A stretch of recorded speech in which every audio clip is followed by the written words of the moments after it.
Hi, everybody. Hello, I'm Ryan. I'm Bethany. And we are Ryan and Bethany Board Game Reviews. And today we're going to talk about Aquaretto, and this is published by Rio Grande Games. Alright, so in this game, it's a standalone sequel to the game Zoolaretto. In that game, basically, it's a tile-laying game. You're adding in all these different animals onto your zoo. This is like the SeaWorld version of that, right? You're making kind of a water park. And in it, you have things like dolphins and polar bears and alligators and, geese or something, right? There's no geese. There's probably geese. Yeah, sure. Maybe. There's geese. Penguins. That's the one.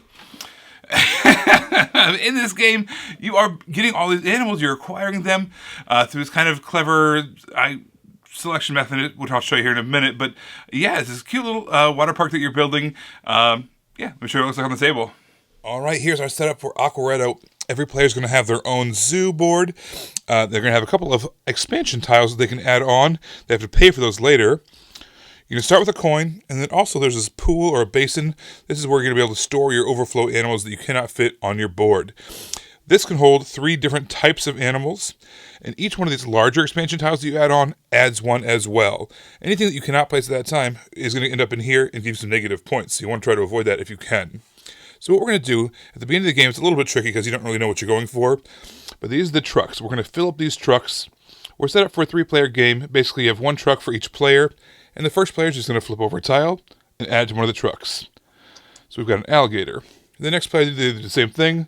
They flip it over and choose which truck they wanted to add to. There's also coins that you can get from these as well. Maybe they add it there. We're going to keep on going around until all the trucks are full, or someone decides they want to take one. So you do not have to wait for it to be full. Maybe, let's all back to our turn, let's say. We want this one. We're going to take it. We're going to take all the animals that are on it, and we're going to put them on our board somehow. Do something like that. These are going to keep on filling up. Eventually people are going to take those as well, and they're going to add them onto their board. Put the trucks back in the middle, and we'll play another round. As you get more and more animals, the same type of animal have to be touching. So for instance, we got another alligator. It would have to go exactly where another one is, matching it up to it like that. However, if we get a different type of animal, it has to be attaching diagonally. So for instance, we put this turtle here, but we could not have it touching directly a sea lion. Also, instead of placing a tile or taking a truck, you can spend money to add on your additions or do one of the other money actions as well. That's not necessarily good placement, but whatever. One of the other additional things you can do besides adding on these expansions is you can, if you have a tile here, let's say we had this guy here, for some reason we couldn't place it, you can pay money to add it back to your board, or to even just discard it so you don't get the negative points at the end of the game. You can even buy an animal from someone else's basin or pool. Alright, so we're going to keep on doing that. We're going to be placing tiles onto our trucks. We're going to be drafting those trucks once we have what they like, what we want inside of them. And then eventually we're going to get to the point where we need to draw tiles from that stack with the red dot on top. There's 15 tiles set aside. Once we get to that point, the game is going to end after that round. So basically we're going to use all those tiles. Then we're going to the red dot stack. Since we crack into that stack, we finish that round and the game ends. There are a couple things to watch out for. We do have male and female animals. So let's just pretend we had enough room for a male and a female hippo. What we would get automatically is a baby hippo. Kind of a free tile gets added onto our section, which is really nice. Also, every time you have 3 animals of one kind, you're automatically going to get $1. So for instance, in that scenario, let's say we drafted a male hippo, a female hippo, and then a baby got added to us for free, we would get that $1. And that would be true every time we got a 3rd, 6th, or 9th tile of that same type of animal.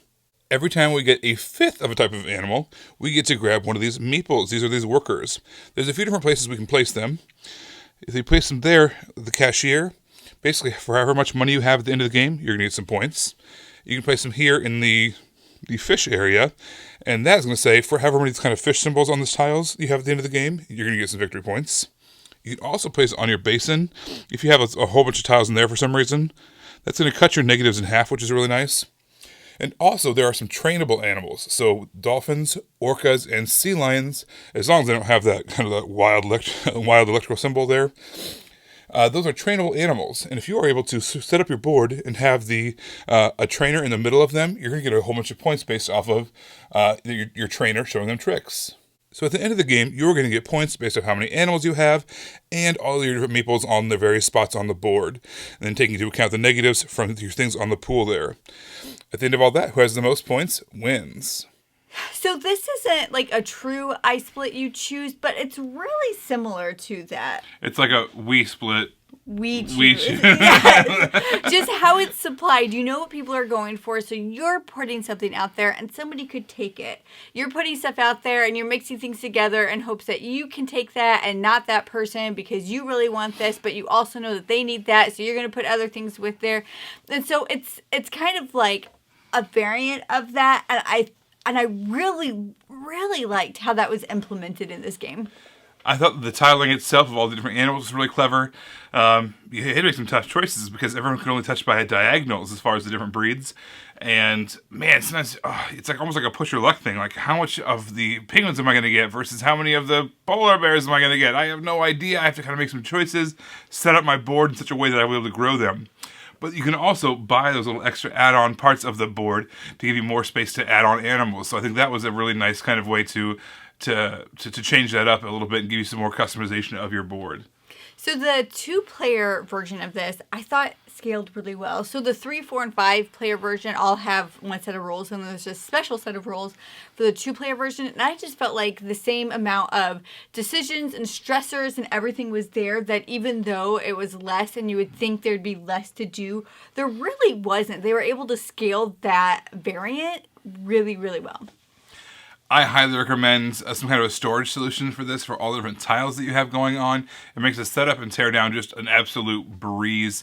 Otherwise, you should like have like a huge bag of tiles or a whole bunch of little baggies of tiles if you're I don't know that if you're a bag nerd like I am. But having like a tackle box or whatever like I have, it just makes it so easy to do. You just count out what you need, pick out which different species, and you mix it up, and you're good to go. Without that, it can waste a lot of time, which it makes the setup can make this game awful without that. So Ryan just said that he's a bag nerd, and I want to know if you out there also have a bag of bags somewhere in your house. You know you do, and it's okay. Don't be ashamed. Bag of bags. Bag of bags. I'm not talking about like the stuff you use for like garbage bags. I'm talking about like bags for stuff like this. Just a bag of bags. Also, talking about those tiles, those babies are adorable. Little baby animals. Little baby animals. They're just really cute. And you want to make sure to get some of the right tiles so you can get the little baby animals. I like them. Because they're cute and they get you a lot of points and money and workers too, usually. All sorts of stuff. All right, so I will say there was a time when we owned this where we were playing it kind of a lot. We had one friend in particular who just really, really liked it and requested it a lot. And I was getting burnt out pretty quickly. So we tabled it for a couple of years and then brought it back out again and played it recently. And my gosh, it's actually pretty fun.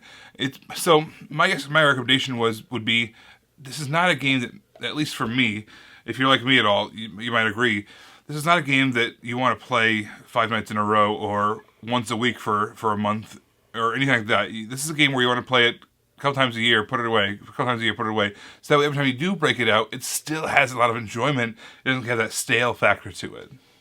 Yeah, so this is a weird game for me. And it's because it has shown my transition as a gamer. I remember when we first played this game, I didn't enjoy it too much, and that was only because of the chance to get negative points, and that just like super stressed me out. So you're saying that maybe you like Agricola now? No. Because you've changed as a gamer? I have played that. I have. No. Nope. It was worth a shot. I mean, it was, but...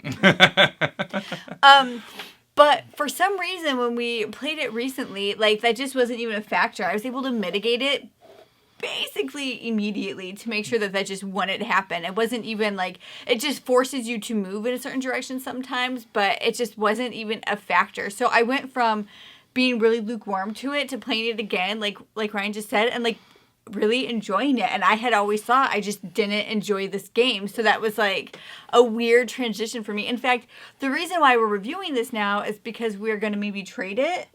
We're getting rid of it. And now we don't know. We both like it again. We just wanted to get one playthrough in and just like refresh ourselves, and we're like, this is nice. So now we don't know what we're gonna do. So you're welcome. And this is a 2008 release, so it's obviously we're going into the way back machine with this one, but the component quality holds up pretty well. Those little the trucks they use to put the tiles in are nice. The tiles themselves are what I would call standard thickness and really nice quality. The meeples and all the wood bits are cool. Yeah. And the gameplay itself holds up too. It's a clever. Clever, tile laying game with a really cool, drafting mechanism as well. So overall, we like this one. It was fun. Yep, we don't know what's happening with it. Well, anyway, we might train it. We might not. Who knows? We don't know. We might play it smart. Well, thank you so much for watching. Make sure to subscribe to us on YouTube under Ryan and Bethany Board Game Reviews. You can find us on Facebook under Ryan and Bethany. You can find us on Instagram under Ryan and Bethany. And you can find us on Twitter under Ryan and Bethany 1. She almost forgot one of those. I heard it in her voice. I actually did forget one of those. Facebook is Ryan and Bethany Board Game Reviews, not Ryan and Bethany. There it is. Thanks, babe. Calling you out in front of everybody on the internet. Everybody, thanks for watching. We will see you next time. Bye. Bye.